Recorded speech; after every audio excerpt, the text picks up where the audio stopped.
All right, we are going to go ahead and get started with this afternoon's webinar. Before we get started, I want to introduce myself. My name is Matt Little, and I am the career advisor to the School of Business Administration.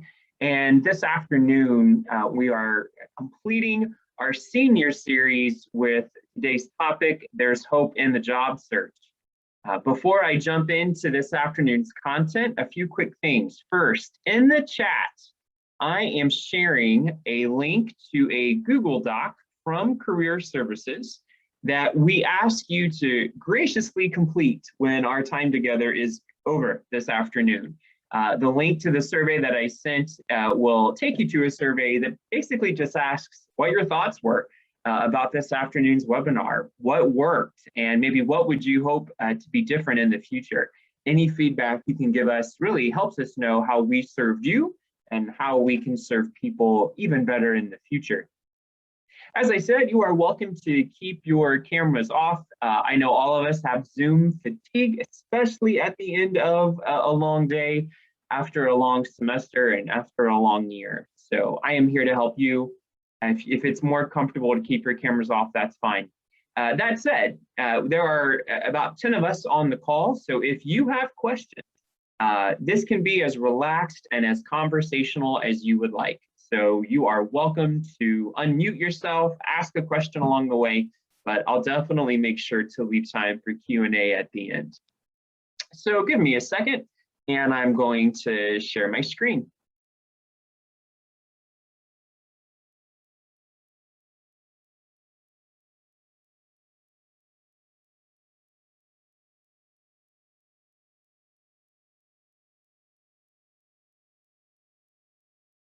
Okay, right now I can see one person, and that is Stephen. Stephen, would you give me a thumbs up or down? Did that screen share come through successfully? I can see it. All right, great. I'm going to assume everyone else can as well. So as I said, today we're going to talk about the job search as seniors. And specifically what I'm going to cover is first, a lot of good news. You are in a much better place this year graduating than last year's graduating class of seniors.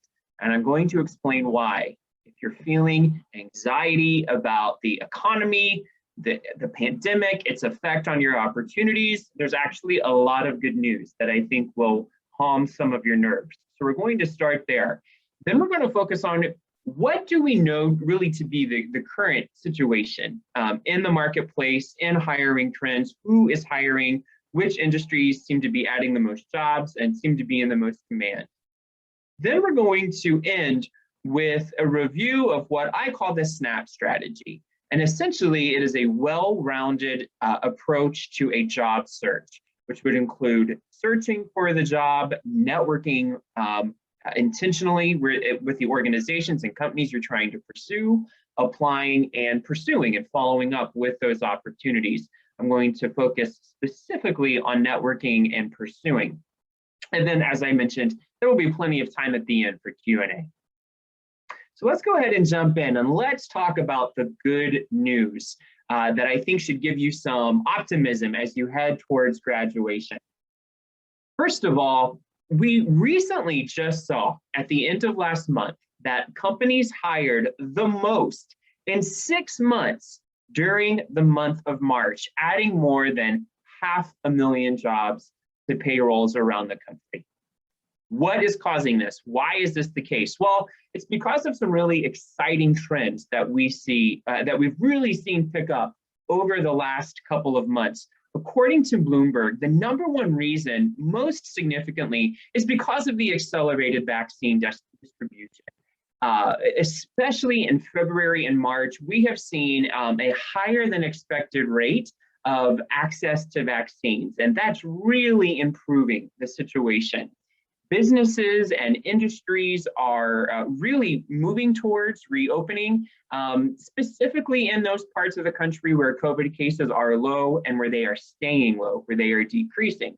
Obviously, vaccines are helping with that.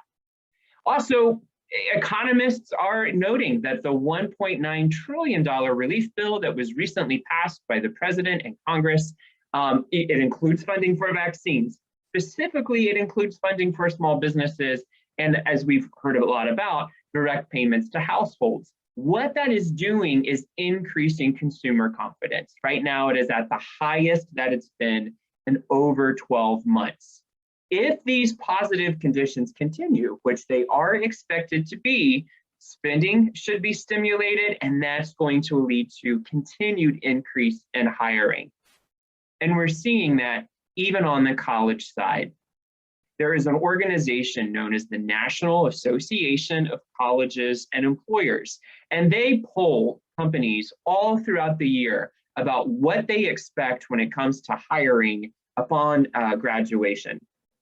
In the fall, when this organization polls companies to ask, do you expect to increase hiring over last year or decrease hiring since last year upon spring graduation, the majority of businesses actually said they anticipated decreasing hiring compared to last year, which was really concerning because there was a significant decrease last year as the pandemic was exploding. But here is the good news. Because of these changes that I just noted, that has flipped. Now the companies are actually expecting a significant increase in hiring over last year. The employers that NACE spoke to projected hiring 7.2% more new college graduates from the class of 2021, which I'm sure is most of you on the call today, compared to what they hired last spring from the graduating class of 2020. That's a sharp increase, almost a 10% increase. Again, especially knowing that in the fall of 2020, they were actually expecting to continue to decrease in hiring. So we've seen some really positive turnarounds, which means really good things for you. So with all of that optimism and energy, you might be wondering, well, then who is hiring? Where are we really seeing this momentum? Let's look at some current industry trends. Well, right now, interestingly enough, we're actually seeing small companies, companies that would have less than 50 employees, and mid-sized companies increasing their hiring at higher rates compared to major corporations. Now, this does kind of make sense. When the economy was so impacted by the pandemic last year, of course, it was the smaller businesses, the smaller organizations, and the mid-sized companies that took some of the greatest hits, that financially were the most strapped, compared to Fortune 500 companies that had a strong financial footing to weather some of those challenges. So with the stimulus that has been given to help small businesses, with the increased consumer confidence, it's the smaller and mid-sized businesses that are starting to be able to kind of come back into play and catch up. The main thing to remember here is that as you are applying for jobs as a senior, you really shouldn't only be looking at the huge, big companies that probably might seem the safest or that might also have the most competition. It's time to begin looking again at smaller businesses or mid-sized companies because we know that their hiring is starting to resume. There are several industries that are either catching back up or that have really increased in demand over the pandemic. Not surprisingly, the top one is technology. As I say that, some of you might go, well, I'm not a computer engineer, Matt, so what good is that going to do me? I'm not going to go into IT. Well, the demand in technology isn't just for coding and hardware, but it's in all fields related to technology. So sales, customer service, design and graphics, all of the other industries connected to the accessories around technology, and especially cybersecurity. There are millions of jobs in cybersecurity right now that are needing to be filled.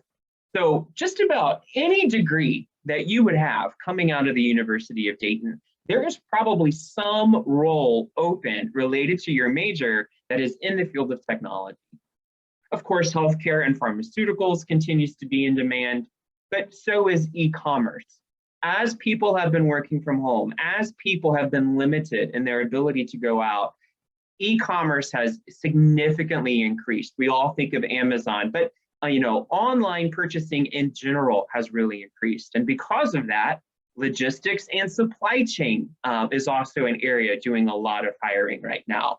Think of all the things that now get mailed to people's homes. If you order a meal prep kit from Blue Apron, that is being shipped in the mail. If you are ordering pet food or supplies from Chewy, that is now being sent in the mail. I take pills for my migraines. That comes in the mail through CVS now.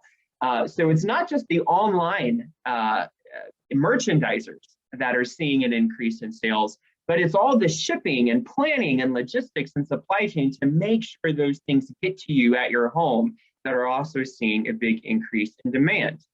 Finance and insurance is hiring at a high rate right now because, again, a lot of people weren't going to banks over the pandemic.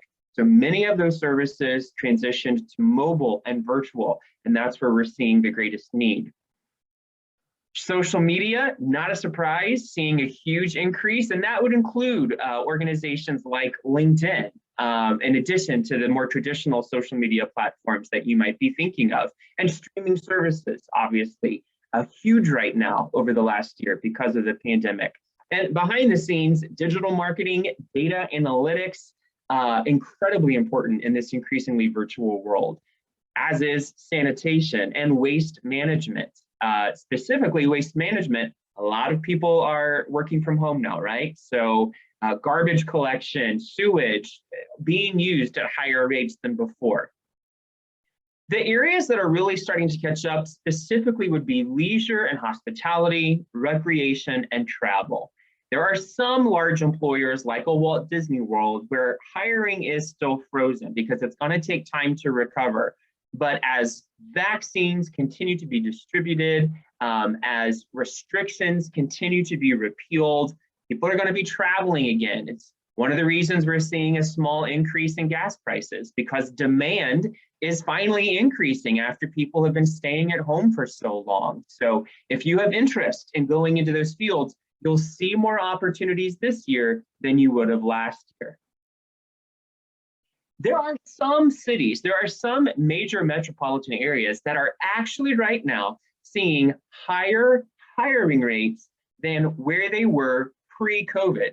Some of those top cities, some of those top markets would be Austin, Texas, Atlanta, Georgia, Miami, Florida, Denver, Colorado, Phoenix, Arizona, Nashville, Tennessee, and Boston, Massachusetts. So if any of those cities are on your target list, if those are places you are from or that you are hoping to move to after graduation, good news. There are lots of opportunities there. Of course, that also means there's going to be increased competition. So when it comes to how do you manage that competition, that's really what the rest of our time together is going to focus on, a successful search strategy. But a few helpful tips as we begin speaking about that. I know a lot of students lost opportunities last summer. Maybe you had an internship lined up that got canceled. Maybe you had a co-op experience that was supposed to be in a different city and you ended up doing it from home. A lot of students worry, how is that going to look on my resume? How will I be able to talk about that in an interview? Well, one of the things you want to focus on, no matter what your summer looked like, whether you had to pivot to a different summer job, or if you lost an opportunity altogether, is make sure to be able to identify the skills you developed last summer in whatever summer job you had, and how those skills are going to meet the employer's needs. So when you read the qualifications in the job description, really think about, how do I meet those qualifications? Which of those skills do I have? And how did I develop them? Specifically last summer. And that then is what you want to focus on in your resume and in your interview to show them that last summer was not a wasted summer. You may not have had the dream internship that you wanted, but you were still able to gain the skills that those employers are seeking. You may be asking yourself, what skills would those be? Well, right now, these are some of the top skills we know employers are seeking, especially in the changing world the pandemic has brought. Not a surprise, adaptability and agility, the ability to be flexible and to adapt quickly. Resilience, when challenges come your way, do you crumble or can you overcome? The ability to work well independently. And it's quite possible that you may find a job as a graduating senior, and that job is going to be in person. someday soon. For right now, you might start virtually. So they're going to be looking for people that know how to work well independently. And an entire year of taking most of your classes online is going to be a skill you've obviously developed. Digital literacy is going to be important if you are working virtually. Knowing how many industries are becoming more virtual, the ability to communicate effectively in a digital space is going to be really critical. Along the lines of an independent worker, someone who is self-directed, someone who does not need their boss to hold their hand and tell them how to solve every single problem, which would also mean you need to be a good problem solver. So you want to be thinking about, how have I developed these skills over the last few years? Again, maybe even specifically last summer, but those will be the stories you tell in your interviews. Finally, strong communication skills are still important, verbal, written, and virtual. Because we know virtual interviews are still going to probably be the main form of interviewing that you're going to experience through this recruiting season. As you graduate and are looking for jobs, you can anticipate, even if it's for an in-person job, for the interview to be virtual, since vaccines and recovering from the pandemic still are in some of those early stages. So one of the best things I can recommend is reaching out to career services, utilizing the resources we have, like Big Interview, an excellent online tool I'd be happy to show you this afternoon if you're interested, to practice and to make sure that your virtual interview skills are strong. Because in addition to virtual interviews where you're going to be talking to a recruiter over the computer, one-way interviews are also becoming more and more popular, where your initial interview with a company is not with an actual person. Instead, it's a recording where you might have a video recording of someone asking you 4 or 5 questions. You answer those questions and the camera records you and then sends your responses to the company. And based on their assessment of your recorded responses, they will determine if you'll move on to the second stage with an actual human being. A lot of students are very intimidated by those pre-recorded one-way interviews. If that's you, reach out to career services. We can help you with that, help you prepare for those, and give you some tools to practice. The last place we're going to focus this afternoon is on the actual job search. But before I do that, does anyone have any questions about anything I've covered so far? If so, feel free to unmute yourself and ask.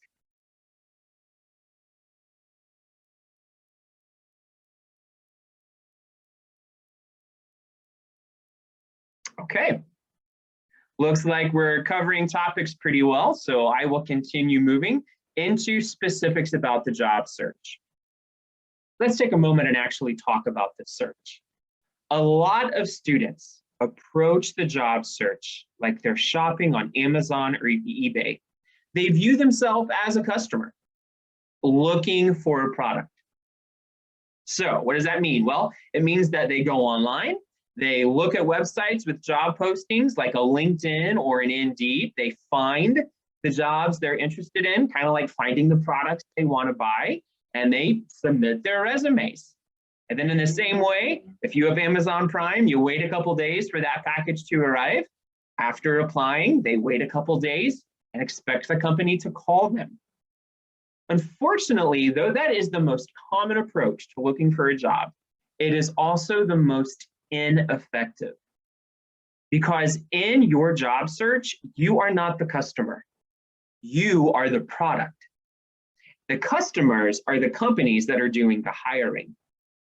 So in the same way that a company has to market its products effectively to get your attention, to convince you to buy that product, your main responsibility in this process is marketing yourself effectively to get a company's attention so that you can persuade them you are the person for the job.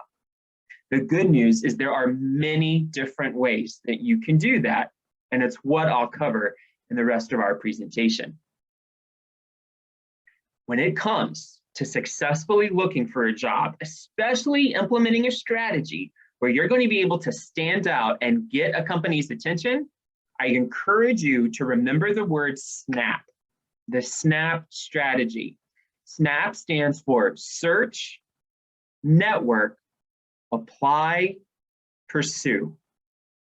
These are 4 of the most important steps that you will take in the job search process.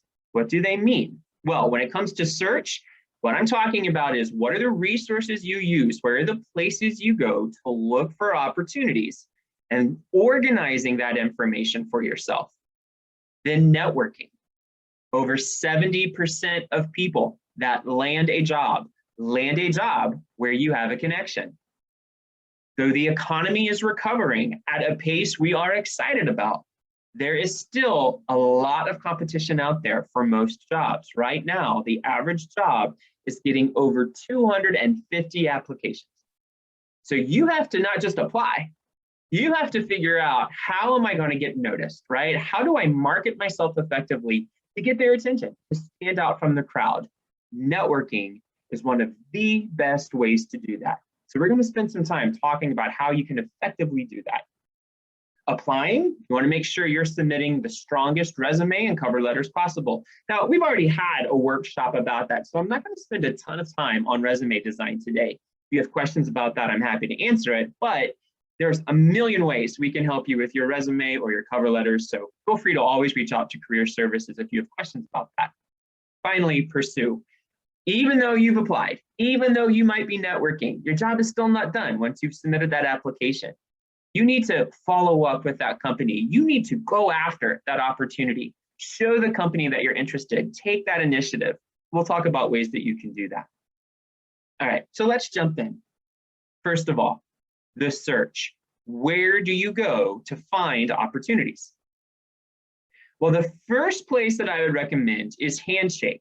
Now, I am sure some of you have used Handshake extensively, and if my conversations with students as a career advisor are any indication, I also know some of you have probably never used it. Here is why you want to use Handshake. Handshake is a private job search board, unlike public job search boards like LinkedIn or Indeed or Glassdoor. Those are public boards where any company in the world can post. But on Handshake, Handshake is a private job search board. You have to pay to use it, and it is exclusively for colleges and universities. So when a company pays to use Handshake and they post a job, they see a list of Handshake member schools, and they choose which schools will have access to their post. So if you go into Handshake and you look for full-time jobs, the only reason you can see that job is because that company chose the University of Dayton from a list, and therefore they are literally paying to recruit flyers. They are looking for you. So if the secret to getting a job is just getting noticed, Handshake is a great tool to use to get yourself noticed, to look for opportunities.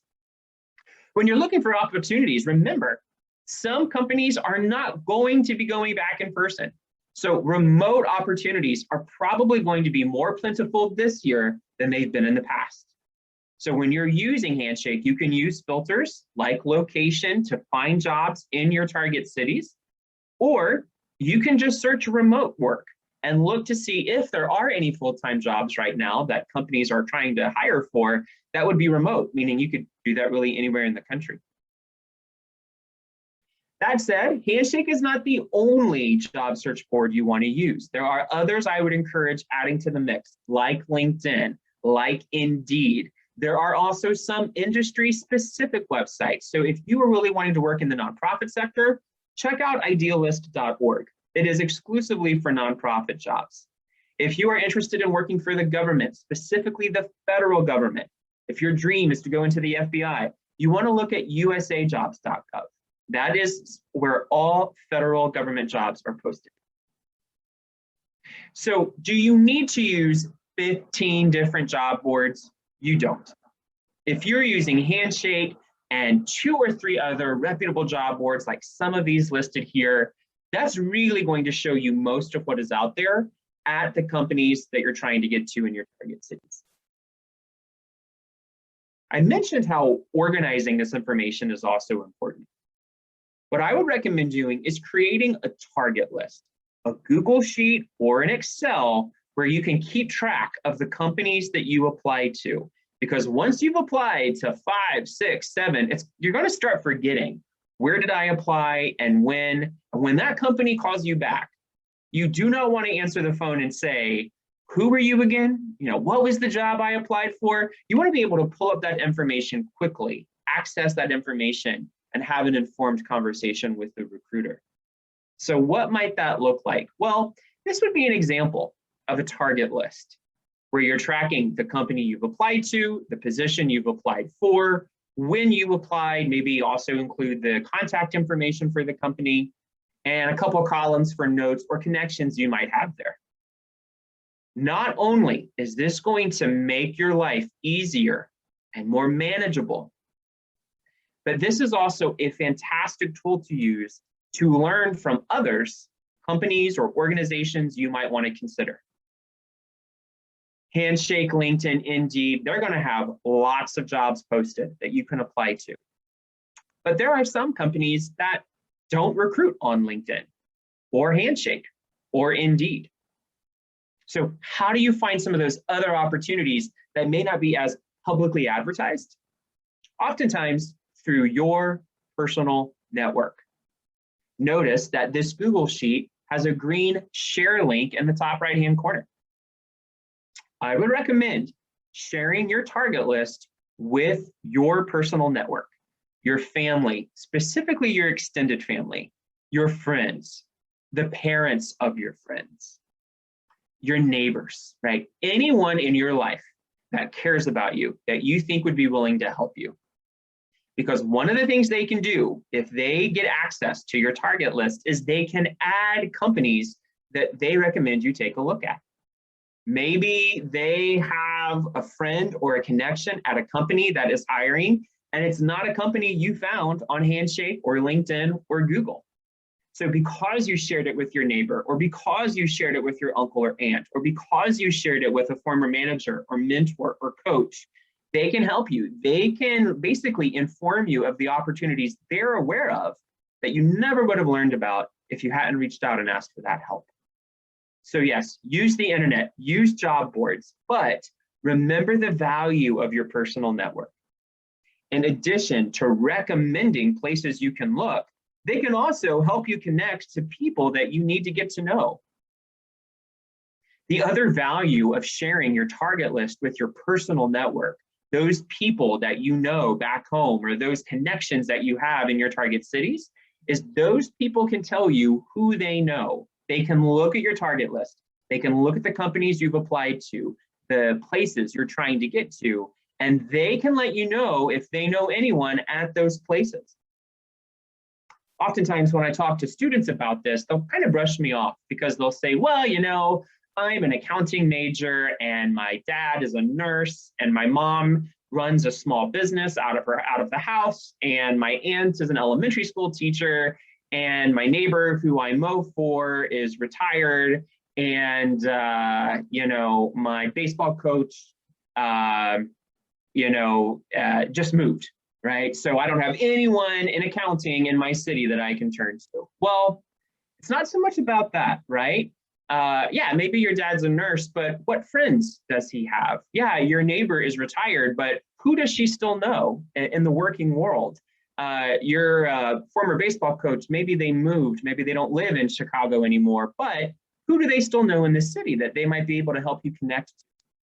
When it comes to recruiting your personal network to help you with networking, it's less about where they work or the industries they're in, and more about who they know. Now, if they are in your industry or if they work for a company you're interested in, then absolutely go for it. Reach out to them, seek their help. But even if they don't, it is still valuable to recruit them to this process, to seek their support, and to share your target list with them so they can let you know what connections or friends they have at those places and other places they would recommend that you look. Remember, over 70% of people that land a job where they have a connection. So people in the working world know the value of networking. They know this is how this works.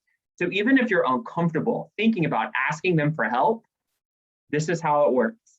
Most of those people have their jobs because someone helped them get their foot in the door. and many people are willing to turn around and pass it forward. Any questions about that before we move on to other forms of networking?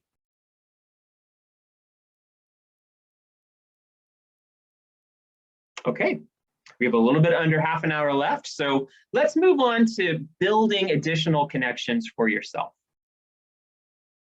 Obviously, in career services, we are always going to recommend that you have a LinkedIn profile because LinkedIn is an incredibly useful tool for networking.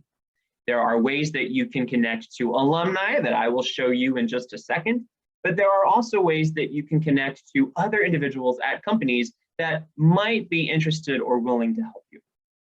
I'm going to take a moment and I'm actually going to hop over to a different site. So I'm going to change my screen real quick. And I'm now on my Handshake profile, but I'm going to jump over to LinkedIn. Stephen, can I ask you for help one more time? Can you give me a thumbs up? Is that showing up? Are you seeing LinkedIn? Excellent. All right. So how do you use LinkedIn for networking? Well, there are many different ways. The first way that you can do it is you can look for specific companies on LinkedIn. So let's say you want to work at Fifth Third in Cincinnati, or maybe you see a job at Fifth Third Bank in Cincinnati. You've reached out to the people you know in Cincinnati, your friends, your family, you're checking to see, does anyone know anyone at Fifth Third? Do I have any connections at Fifth Third?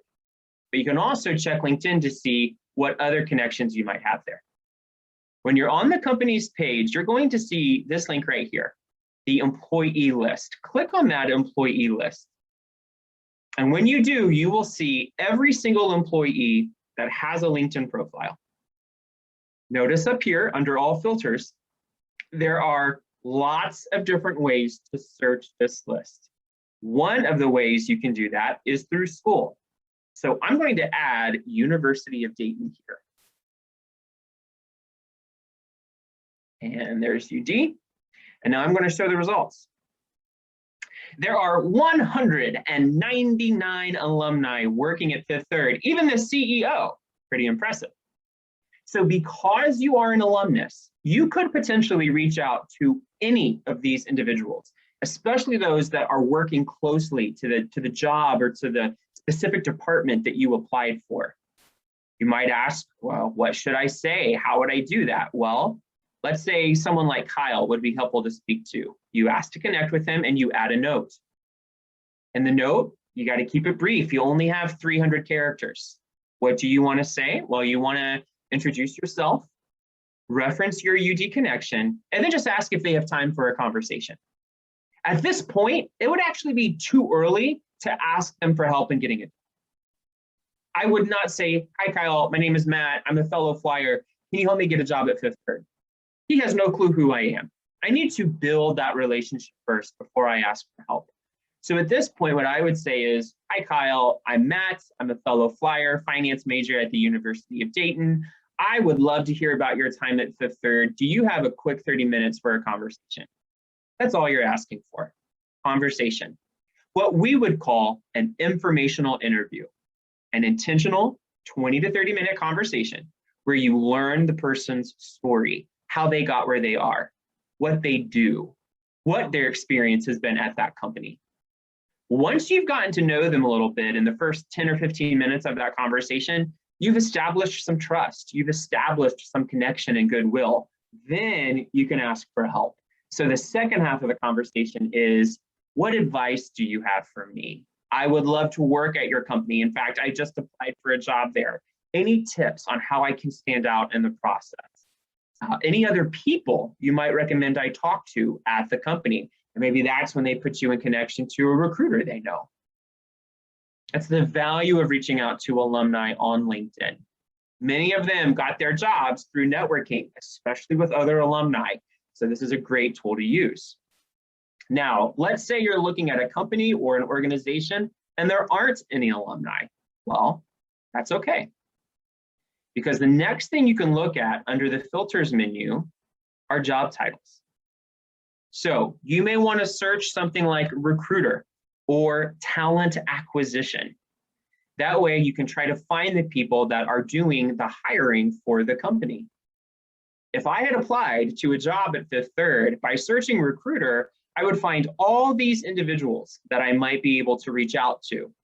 Typically, you reach out to a recruiter after you apply, because this is more direct than a conversation with an alumnus. You know, if I had applied to this company, I would ask to connect with Rochelle, and I'd probably say, "Hi, Rochelle. My name is Matt Little. I recently applied for this position at Fifth Third. I would love to learn more about the opportunity and talk to you about my qualifications."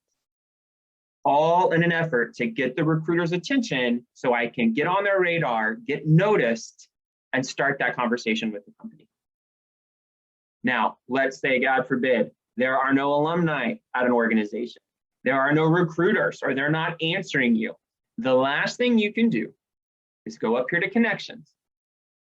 On LinkedIn, a first-degree connection is someone that you're connected to. A second-degree connection is someone you're not connected to, but you share a mutual friend. So you can always look for second-degree connections. Now remember, there were 199 alumni that worked at Fifth Third in Cincinnati, and yet I have 1,200 second-degree connections. So over 1,000 of these people are not alumni, but we share a mutual friend. Sometimes if you share a mutual friend, that is good enough. You can ask to connect with them, and they might be willing to talk with you because they see that you have a mutual friend. If not, try to go through that mutual friend. So Kevin Norman and I share a friend in Kevin Whitman. What I might do is reach out to Kevin and say, "Hey, Kevin, on LinkedIn, you're connected to a Kevin Norman. I would love to talk to him. He's working in a company or in a department that I'd love to work for. Would you introduce me?" And that person might talk to you if that mutual friend reaches out on your behalf. So many different ways that you can use LinkedIn to find people strategically that you want to have conversations with so that they might help you get noticed in the hiring process. The other way that you can use LinkedIn is by searching for the University of Dayton. If you go to the University of Dayton's page, and you'll see that familiar blue and white chapel logo, so you'll know exactly where that you're on the right spot. You'll see at UD's page this link to alumni. This takes you to an alumni database where every single alumnus, over 84,000 alumni, can be found. You can filter them by where they live, where they work, what they do, and what they studied. So let's say you are looking for opportunities in Chicago. I'll add Chicago as a filter. And let's say you are graduating with a communications degree. This will show you, what alumni have your major and are working in in Chicago. Under where they work, this might give you an idea of companies to check out. Go to their website, look to see if they have any open positions. Why? Because there are UD alumni that are there. And by reaching out to them, you might be able to connect, get help, get noticed by that organization. Or you can come here and search specific keywords or company or organization names to see if there are any alumni working there. So that's a different way that you can do that. Either way, you want to use LinkedIn to look for alumni, look for connections at the places where you're trying to go. Any questions about LinkedIn?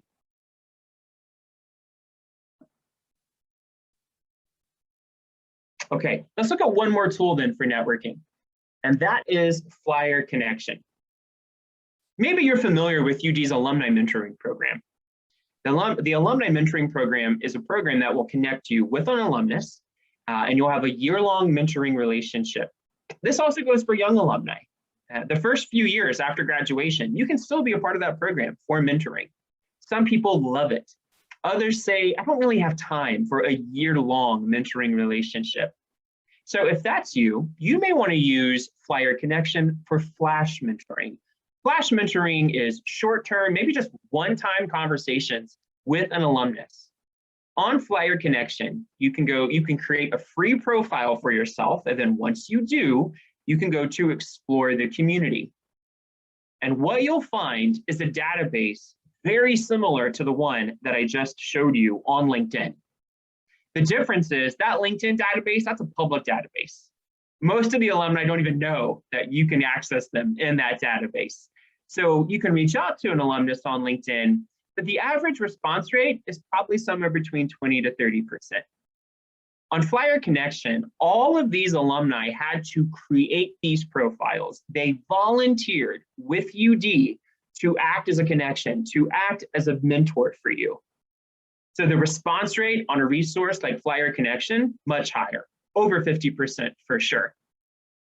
It works very similar to LinkedIn. You can add your location. So let's say Chicago is where you're from or where you're trying to get. And let's say I'm gonna maybe put in marketing as a major. And here are 28 alumni working in Chicago with a marketing major. Now, fewer options compared to LinkedIn, but again, you are far more likely to hear back from these alumni because they have volunteered to help you. If you find someone, Jeff is working in artificial intelligence, cybersecurity, virtual hiring. We know that's obviously a big increase over the last few years. So you read his profile. If you find that he is someone that you would like to talk to, all you have to do is message him. It's very similar to LinkedIn, just asking if he has time for a quick conversation. The more personal the conversation, the better. So if he's willing to meet you in person or do something over Zoom, excellent. If that's not going to work, a phone call. If not a phone call, then email or messaging is fine. But you really want to try to establish a personal connection. The better they can get to know you, the more likely they're going to be to help you. Any questions about Flyer Connection before we start to wrap up the presentation?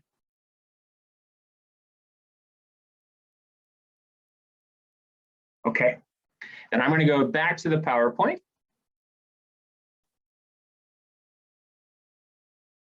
We've touched on LinkedIn, we've touched on Flyer Connection. You may also want to look at professional associations for networking. And what does that mean?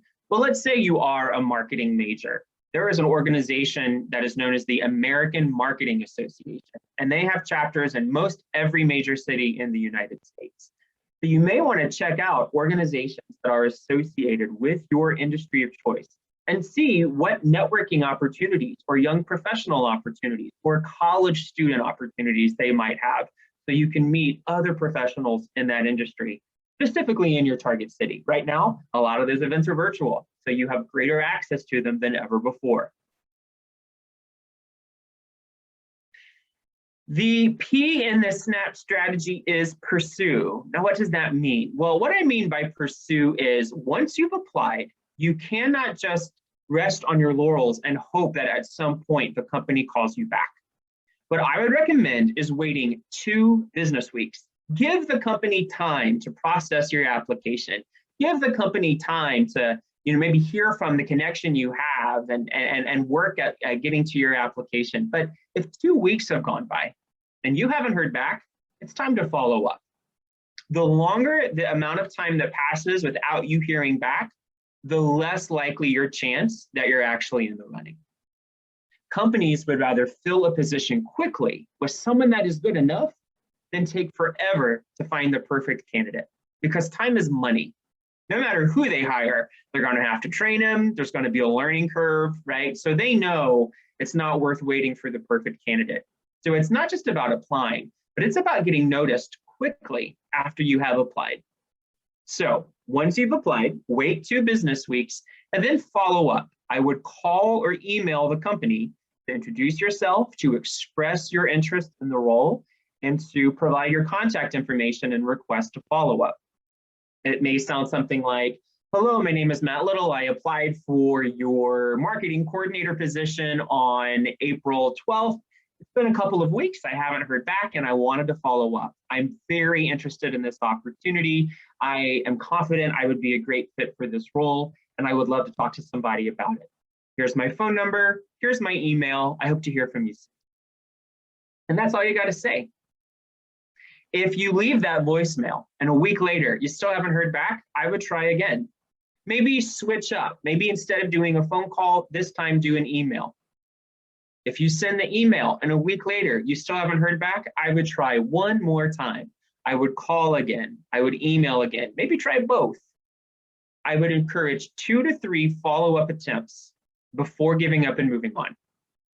If you have spent a month waiting to hear back and you have followed up 2 or 3 times and you still have not heard from the company, it might still happen. Maybe they're just really behind. Maybe you'll get a phone call, but it is unlikely. So you'll want to keep moving, keep pursuing other opportunities. This is why tracking this information on a target list, like on a Google sheet, is so helpful. It's also why you want to set a goal for yourself to apply to a specific amount of jobs per week, because the more baskets you place your eggs in, the greater the chance you're getting interviews and getting opportunities. I would set a goal of at least 5 applications per week, starting now. You might be wondering, Matt, how do I find a company's contact information? You know, most websites, it's hard to find because a lot of companies don't want to be bothered. I completely hear you. Well, the good news is you can Google. If you Google a company and its location, so like Reynolds and Reynolds, Dayton, Ohio, oftentimes Google will pull up a local phone number. But if you can't find it that way, and you can't find it on the website, you don't have a connection there that's going to give you the contact information, there's one other place to look. And that's actually on Handshake. So I'm going to go over here to Handshake. On Handshake, there's this jobs tab. This is where you go to look for full-time jobs on Handshake. When you're at the jobs menu, you're going to notice this tab right here, employers. This takes you to Handshake's employer database. Handshake is the most utilized search tool for companies when they are recruiting from colleges and universities. So there are over 600,000 companies in this database. If you find a job on LinkedIn or Indeed or Glassdoor or through a personal recommendation that you're applying to, even if it's not on Handshake, I bet the company is. So you can look for a company. You know, I'm going to, let's maybe put in Cincinnati Insurance Company. This is just a guess. Let's say you apply for a job at the Cincinnati Insurance Companies. By looking them up in Handshake's database, you can click on the company name, and sometimes, not always, but sometimes you'll find the contact information. And here it is. Here's the phone number. Here's the email address. So using the employer database in Handshake is a great way to find that contact information that you can use to follow up after you've applied. And as I said, maybe you start with an email, a week later you try a phone call, and then the final week later, maybe you try both again, just trying to get the recruiter's attention so that they have a reason to pull your application materials out of the pile, review you, and hopefully move you on to an interview.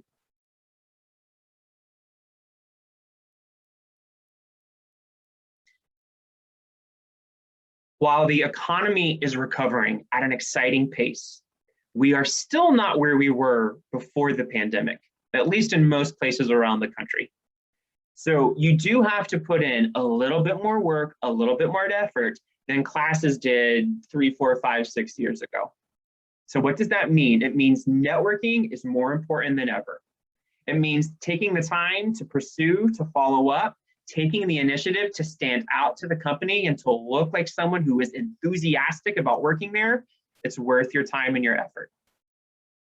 If you are applying to all the opportunities that you can, you're staying open-minded and flexible about the jobs that you consider pursuing, you're networking as strategically as possible, you're submitting a strong resume, you're following up to try to get yourself noticed, to get on the company's radar, and then when you land those interviews, you're showing up with strong interview skills because you practiced with career services, you will be at your absolute best. And I can almost guarantee you will land something by the end of the summer. So there is hope in the job search. You are in a much better place than last year's graduating class was. Lots of industries in demand, and we've looked at some of the best ways, some of the best strategies you can utilize to pursue those opportunities. At this point, what questions do you have that I could answer for you?